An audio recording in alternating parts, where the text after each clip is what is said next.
Alright, welcome back to another video. Today we're going to be taking a look at the new Nuclear Thunder event, which is I guess the April Fools for this year. Basically, it's just RBEC as an April Fools event.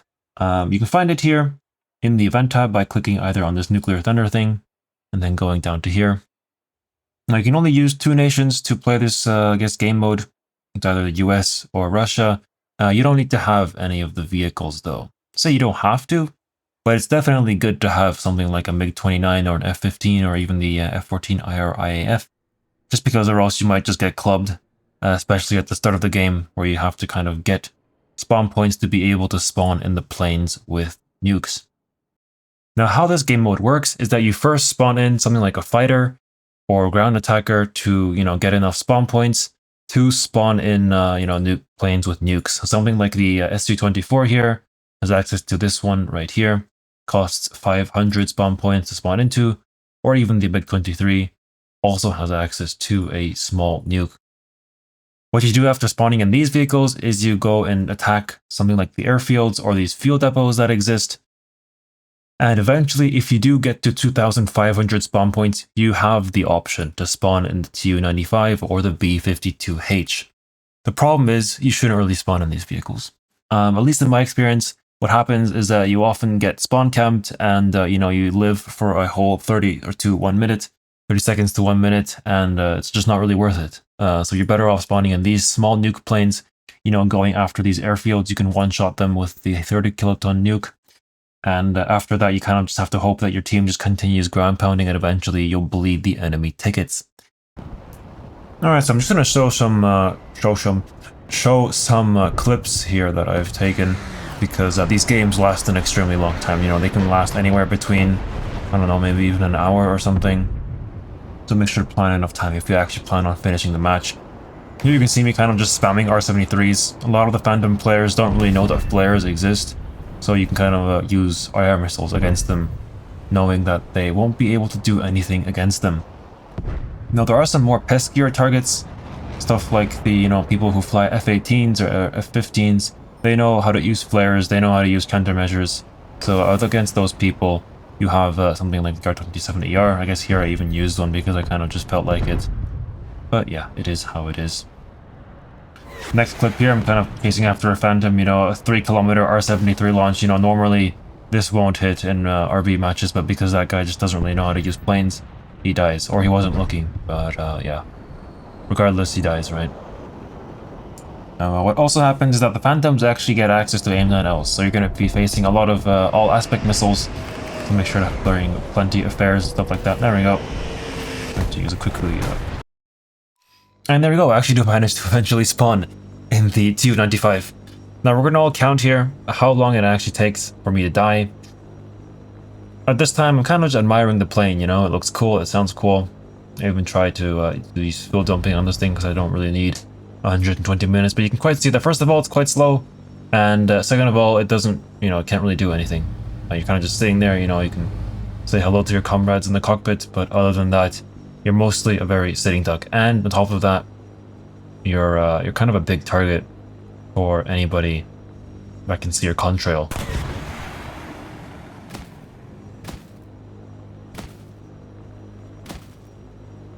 Now, as you can see in the distance there is another contrail in the sky, and that doesn't mean anything good. That guy, as you can see, has already been at this altitude for quite a long time, so essentially he was just waiting for me to spawn in. And this is a problem that you will face, and this is probably one of the main reasons why you shouldn't really spawn in these planes, because it's just not worth it. There's no point.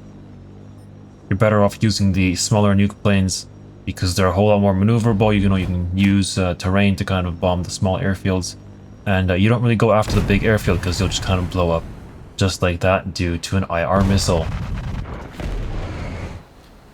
Guess I can also show some clips from the US perspective. In this case, I'm using the bullshit Mark 1, the F-14 IRIAF, to just kind of launch Fakurs at planes who are freshly taking off. Now, the reason you go after planes who are taking off is because they think they're safe as soon as they take off, but unfortunately they're not. Their RWRs are getting spammed anyway, so they don't really notice the missile flying towards them. On top of that, you also have access to 2 R-27s. They're pretty good Well, they're decent, so you know you kind of get yourself 1 or 2 additional kills while you're at it, and then you can just die because you don't, you know, these 13.0 planes don't actually cost any spawn points to spawn in. So you kind of just J out or die, it doesn't really matter. The most important part is you get into a plane that actually has access to a nuke. In this case, the 30 kiloton bomb on the Phantom. So you can see me, I first set a target, and I'm going to use the green CCRP marker to actually tell where I have to drop the bomb. So as soon as that line disappears, there we go, we just drop it, and then we can go away, and it should land on the airfield. That way you kind of stay safe from any missile systems. You don't really even have to get that close. The AAs don't intercept the nukes, they intercept like missiles and stuff, but they don't intercept bombs or stuff like that. So just like that, you can kind of bomb them and then run away, and eventually the bomb will hit and you'll get an airfield destroyed, because that's what you can do with the 30 kiloton nuke.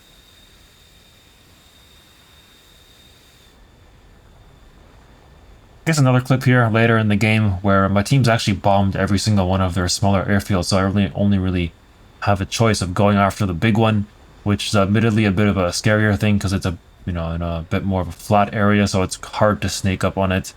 There we go, we see how big it is, we see the AAs, and we also eventually get to see enemy planes there as well. So I've already set a CCRP marker on the middle of the runway, and I'm kind of just going to go here, but at this point I don't really feel like it, so I just kind of, yeah, drop the bomb, get killed by the missiles, and then just kind of wait for the bomb to eventually land on the airfield. Now I actually do think of J'ing up, but I decided against it in the end because, you know, you don't want to see a cold nuke explode.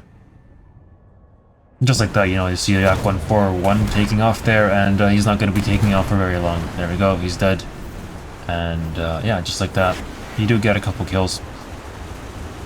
The problem is you can see that it barely did any damage to the airfield, so it's not really viable to use those smaller nukes. You have to use like Tu-95 or the B-52.